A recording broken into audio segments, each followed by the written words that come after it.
In this video, we discuss internal resistance of a cell.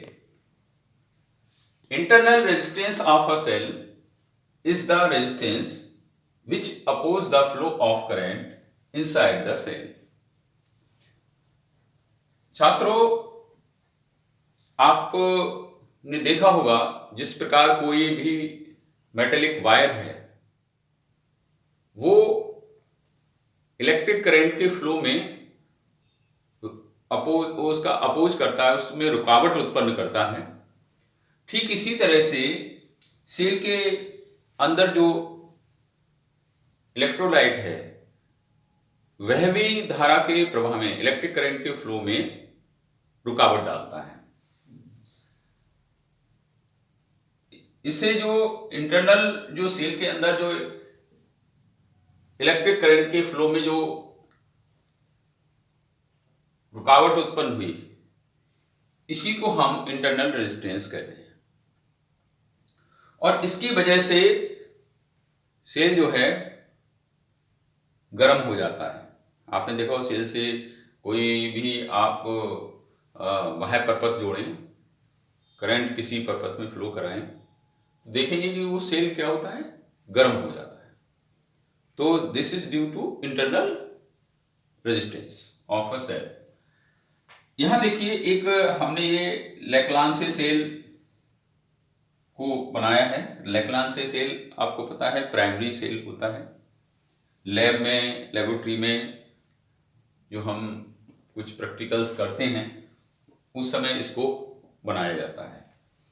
ये एक porous pot है बीच में, जो जिसमें कि मैग्नीज डाइऑक्साइड और कार्बन का चूर्ण भरा है। ये पोरस पॉट है, ये पॉजिटिव इलेक्ट्रोड है। और ये जिंक की एक रॉड है जिसके ऊपर मरकरी को जो है उसका लेप कर दिया जाता है। तो ये नेगेटिव इलेक्ट्रोड है। और इसमें जो इलेक्ट्रोलाइट लिया वो अमोनियम क्लोराइड है, NH4Cl। ये NH4Cl है। ये जिंक की रॉड है, ये पोरस पॉट है। तो जब हम इसके बाह्य जो टर्मिनल्स हैं, आप देख रहे हैं पॉजिटिव और नेगेटिव, यानी से बाह्य परपथ कोई भी एक्सटर्नल सर्किट जैसे बल्ब हम यहां पर लगा दें कोई, या कोई एक्सटर्नल सर्किट जोड़ दें, तो उसमें क्या होगा, इलेक्ट्रिक करंट फ्लो करने लगेगी। पॉजिटिव टर्मिनल से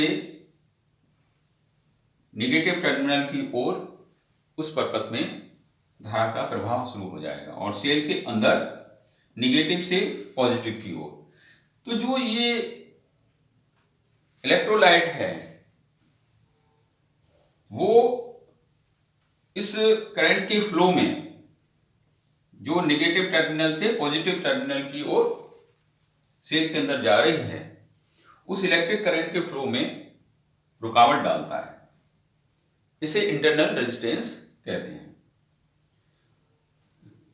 इंटरनल रेजिस्टेंस जो जिन फैक्ट्स पर निर्भर करता है वे हैं, एक तो सबसे पहला फैक्टर है कि इन दोनों इलेक्ट्रोडों के जो बीच की दूरी है, डिस्टेंस जितनी ज्यादा होगी इंटरनल रेजिस्टेंस उतना ही अधिक होगा। यानी इंटरनल रेजिस्टेंस इन इलेक्ट्रोड के बीच की दूरी के प्रोपोर्शनल होता है। और दूसरा, ये इस जो इलेक्ट्रोलाइट में आपने ये इलेक्ट्रोड डुबोए हैं, उनके क्षेत्रफल के ये एरिया के क्या होगा, इनवर्सली प्रोपोर्शनल होगा, व्युत्क्रमानुपाती होता है। यानी जितना इनका इलेक्ट्रोड इसमें इस इलेक्ट्रोलाइट में डूबे होंगे उतना ही इंटरनल रेजिस्टेंस कम हो जाएगा। साथ ही साथ जो विद्युत अपघट्य ले रहे हैं उसकी सांद्रता, कंसंट्रेशन के ये प्रोपोर्शनल होता है। सेल को हम जैसे जैसे उपयोग में लाते हैं, इंटरनल रेजिस्टेंस बढ़ता जाता है, और तभी आपने देखा होगा सेल एक स्थिति के बाद क्या होता है, डिस्चार्ज हो जाता है, क्योंकि उसका इंटरनल रेजिस्टेंस बढ़ जाता है। धन्यवाद।